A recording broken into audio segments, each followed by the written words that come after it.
A year ago, just a few days before their 11th birthday, Alex and Connor's father died in a car accident on his way home from work. Mr. Bailey had owned a bookstore a few streets away named Bailey's Books, but all it had taken was a few small streets for a big accident to happen. The twins and their mother had been anxiously waiting for him at the dinner table when they got the phone call, telling them their father wouldn't be joining them that night, or any night after that.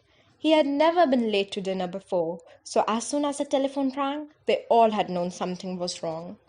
Alex and Connor could never forget the look on their mother's face when she answered the phone, a look that told them without saying a word that their lives would never be the same. They had never seen their mother cry like she did that night. Everything had happened so fast after that. It was hard for the twins to remember what order it had all happened in. They remembered their mother making tons of phone calls and having to deal with a lot of paperwork. They remembered that their grandmother came to take care of them while their mother made all the funeral arrangements. They remembered holding their mother's hands as they walked down the church aisle at the funeral. They remembered the white flowers and candles and all the sad expressions on everyone's face as they passed. They remembered all the food people sent. They remembered how sorry people told them they were. They didn't remember their 11th birthday because no one did.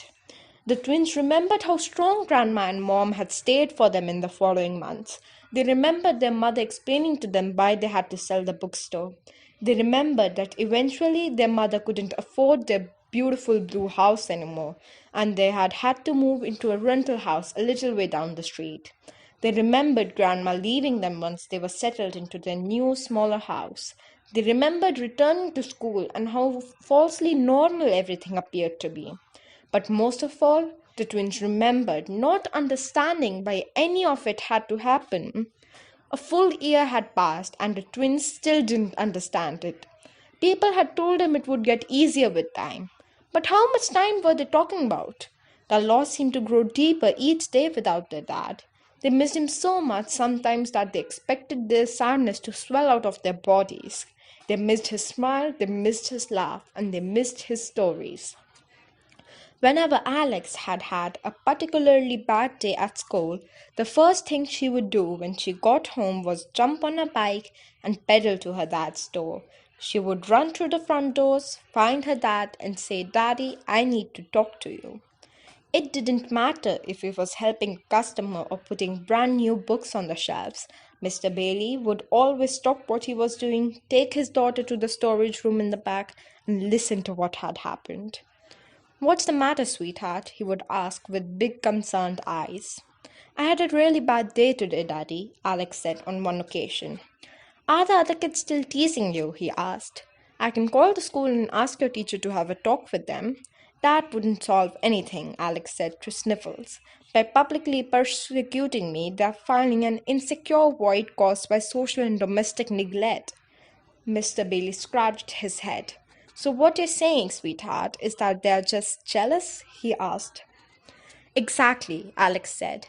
"I read a psychology book in the library today at lunch that explained it."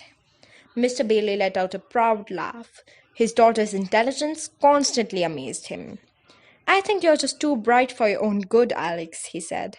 "Sometimes I wish I was like everyone else," Alex continued. "But I'm tired of being lonely, Dad.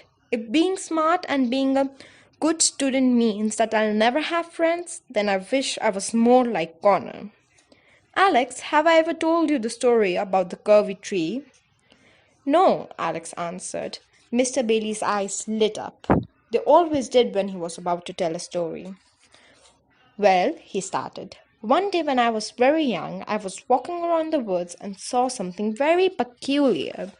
It was an evergreen tree, but it was different from any other evergreen tree I had ever seen. Instead of growing straight out of the ground, its trunk curved and wound in circles like a large vine." "How?" Alex asked, utterly entranced. "That isn't possible. Evergreens don't grow like that." "Perhaps someone forgot to tell that to the tree," Mr. Bailey said. "Anyway, one day the loggers came and cut down every single tree in the area except for the curvy tree." "Why?" Alex asked. Because they figured it was unusable, Mr. Bailey answered. You could never make a table or a chair or a cabinet out of it. You see, the curvy tree may have felt different from the other trees, but its uniqueness is what saved it. Whatever happened to that curvy tree? Alex asked. It's still there today, Mr. Bailey said with a smile. It's growing taller and taller and curvier every day. A tiny smile grew on Alex's face. I think I get what you're trying to tell me, Daddy, he said. I'm glad, said Mr. Bailey. Now all you have to do is wait for the loggers to come and chop down all your pears. Alex laughed for the first time all day. Mr. Bailey always knew how to cheer her up.